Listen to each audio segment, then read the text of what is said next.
नमस्कार, सोशल संवाद में स्वागत है। मैं शशि भूषण और आज हम बात करेंगे देश के सबसे अमीर जो आदमी हैं और ताकतवर आदमी अडानी, गौतम अडानी की बात करेंगे, जो प्रधानमंत्री नरेंद्र मोदी की करीबी माने जाते हैं। हर तरफ से इतने ताकतवर हैं। आप देश में कभी-कभी आप देखते हैं कि जब आंकड़े जारी होते हैं तो वो दुनिया के नंबर 1 उद्योगपति और एक तरीके से अमीर आदमी भी बन जाते हैं। लेकिन ऐसी क्या मजबूरी पड़ी कि उन्हें हेमंत सोरेन जो झारखंड के मुख्यमंत्री हैं उनसे दौड़ते भागते आकर मिलना पड़ा।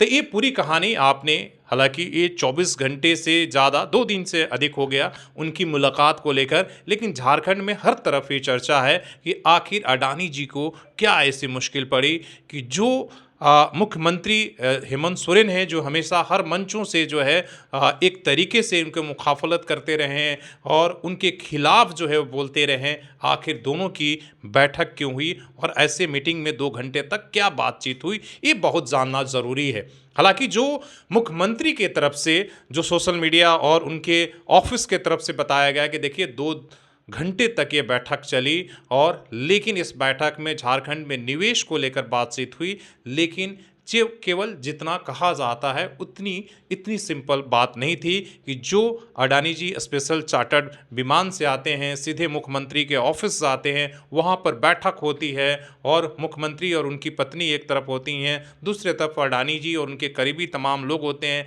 साथ में कहा जाता है कि रात्रि भोजन भी होता है, जो फोटो आता है, और इसके बाद बैठक होने के बाद वो सीधे एयरपोर्ट के लिए रवाना होते हैं और वापस चले जाते हैं।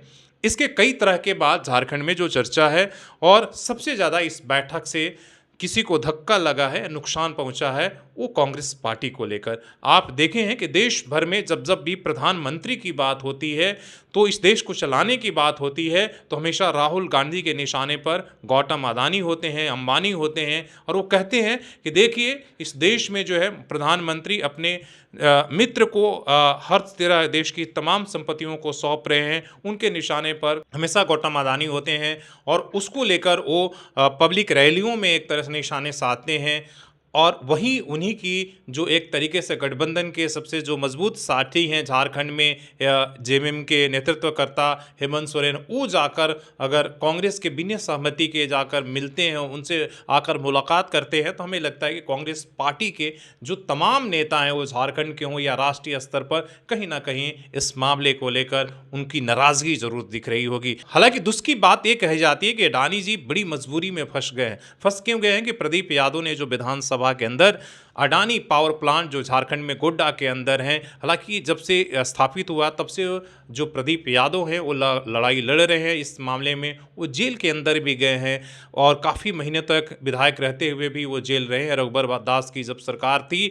और इसके बाद जब आज कांग्रेस और जेएमएम की सरकार चल रही है, तो इस मुद्दे को उन्होंने फिर से उठाया और उनके मुद्दे उठाने का ये हुआ कि मुख्य सचिव के एक तरीके से अध्यक्षता में विधानसभा की कमेटी गठन हुई और उन्होंने आरोप लगाया कि जो अडानी पावर प्लांट के लिए गोड्डा में जो ज़मीनें जो एक तरीके से एक्वायर की गई हैं, वो गलत तरीके से एक्वायर की गई हैं। तो पूरे मामले की जांच हो निष्पक्षता से, इन तमाम चीज़ें जो है उन्होंने मांग रखी और एक कमेटी बना दी भी गई और वो अपना काम करना शुरू ही कर दिया है। और कहा जा रहा है कि इसी बात की चिंता कहीं ना कहीं गौतम अडानी को यहाँ झारखंड तक खींच कर लाई, मुख्यमंत्री के कार्यालय और उनके आवास तक खींच कर लाई है, और इसीलिए अडानी जी की यह मजबूरी हो गई कि भागते हुए वो मुख्यमंत्री से आकर मिले। क्या कुछ बैठक में बातें हुई वो तो अंदर खाने की बातें हैं, लोग अपनी तरफ से समीक्षा कर रहे हैं कि इसलिए कि आपको पता है कि गोड्डा में 2 इनके पावर प्लांट है जो 800 मेगावाट की जो है बिजली उत्पादन करती है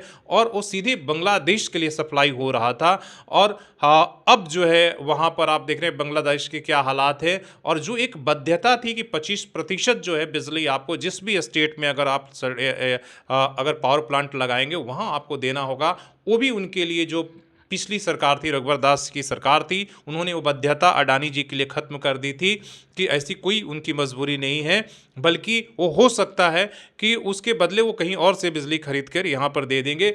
लेकिन अब जो सरकार बदली है 2019 में और फिर जाकर 2024 में फिर से हेमंत सोरेन दोबारा जब मुख्यमंत्री बने हुए हैं, उनके निशाने पर भी लोगों का, तमाम जो हेमंत सोरेन के बुद्धिजीवी हैं, जो आदिवासी बुद्धिजीवी हैं, वो भी इस बैठक से कहीं न कहीं आश्चर्य में हैं। वो भी कुछ सही से रिएक्ट नहीं कर पा रहे हैं। कुछ लोग शायरी पढ़ने लगे हैं, कुछ लोग व्यंग कसने लगे हैं, क्योंकि आपने देखा था कि तमाम जो चुनावी राजनीति थी, वो कल्पना सोरेन हो या हेमंत सोरेन हो, उनके निशाने पर भी अडानी जी थे। वो कह रहे थे कि देखिए, अगर बीजेपी अगर जीतेगी तो ये व्यापारियों की पार्टी है, ये हमारी ज़मीनों को जो है वो बेच देगी अडानी अंबानी को। और आज अगर वो अडानी से मिल रहे हैं तो एक तरीके से सैद्धांतिक रूप से जेएमएम और हेमंत सोरेन के लिए भी अडानी से मुलाकात जो है वो कहीं से लोगों को पच नहीं रहा है। और ये बात जो है आदिवासी जो बुद्धिजीवी हैं वो भी नहीं पचा पा रहे हैं कि आखिर ऐसी क्या मजबूरी होगी हेमंत सोरेन की, ऐसी क्या बात हुई कि उन्होंने अडानी जी से 2 घंटे तक मुलाकात की,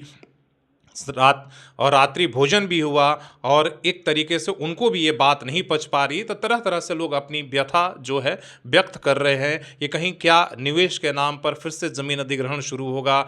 जिस लड़ाई को आदिवासी समाज आज पेशा कानून के तहत लड़ रहा है अपनी ज़मीनों को बचाने के लिए, अधिग्रहण को लेकर जो सरकार की नीति है उसको संशोधित करने की बात कर रहा है, चेंज करने की बात कर रहा है। तो क्या जब बड़े उद्योगपति झारखंड में आएंगे तो उनकी ज़मीनें कितनी सुरक्षित रहेगी? हेमंत सोरेन और अडानी की मुलाकात को लेकर कांग्रेस पार्टी के क्या स्टेटस रहेगा? क्या आने वाला समय में झारखंड की राजनीति में बदलाव होने वाला है? ये तमाम सारे संकेत हैं। इन संकेतों को आप नज़रअंदाज नहीं कर सकते हैं, इसलिए कि कांग्रेस अपने ही सरकार में जिस तरीके से कांग्रेस की नहीं चल पा रही है, अपने मुद्दे वो लागू नहीं करा पा रही है। कहा जा रहा है कि हेमंत सोरेन लगातार जो कांग्रेस के मुद्दे हैं, जो एजेंडे हैं, उसको नज़रअंदाज कर रहे हैं। आप देख रहे हैं कि सदन के अंदर जब कांग्रेस जातिगत सर्वे की बात करती है, उस पर हेमंत सोरेन के तरफ से कोई भी ऐसा एक्टिवनेस या कोई फैसले नहीं लिए जा रहे हैं। तो तमाम तरह के सवाल हैं, और उसमें इस बीच में मुलाकात, तो क्या आने वाले समय में कांग्रेस और जेएमएम के रास्ते अलग अलग होने वाले हैं, ये भी कहा जा रहा है। तो बहुत कुछ आने वाले समय वक्त में देखा जा रहा है। क्या अडानी के जरिए, मुलाकात के जरिए, क्या जेएमएम बीजेपी के नज़दीक जा रही है? क्या ये तमाम तरह के सवाल हैं। और फिर अगर जेएमएम उधर अगर जा रही है तो फिर बीजेपी जो आदिवासी समाज का एजेंडा था, जो इस सरकार को लेकर अबुआ राज और अबुआ जो है दिसोम राज और अबुआ राज की जो सपने देख रहे थे, वो कह रहे थे, उनका क्या होगा? जो आदिवासी और तमाम तरह के जो एक्टिव लोग लगे हुए थे इस सरकार के सपोर्ट में, आखिर वो क्या स्टैंड लेंगे? वो एक तरह से एक खामोश हैं, और वो इस अभी रिएक्ट नहीं कर पा रहे हैं। तो आने वाले समय में तमाम सारी बातें जो है झारखंड के राजनीति की दशा तय करने वाली है, और उथल पुथल देखने को मिलेगा। ये मुलाकात दिखने में जितना सिंपल है, जितना छोटा सा बयान मुख्यमंत्री ऑफिस के तरफ से दिया गया, उतना भर नहीं है। सिर्फ बैठक निवेश तक नहीं है, बल्कि इसमें राजनीतिक उथल पुथल और आने वाले समय का संकेत भी है। आपकी क्या राय है? आप जरूर अपने कमेंट करके बताइए। अपने सहयोगी शिवसेना मूर्ति के साथ शशि भूषण, सोशल संवाद न्यूज, झारखंड।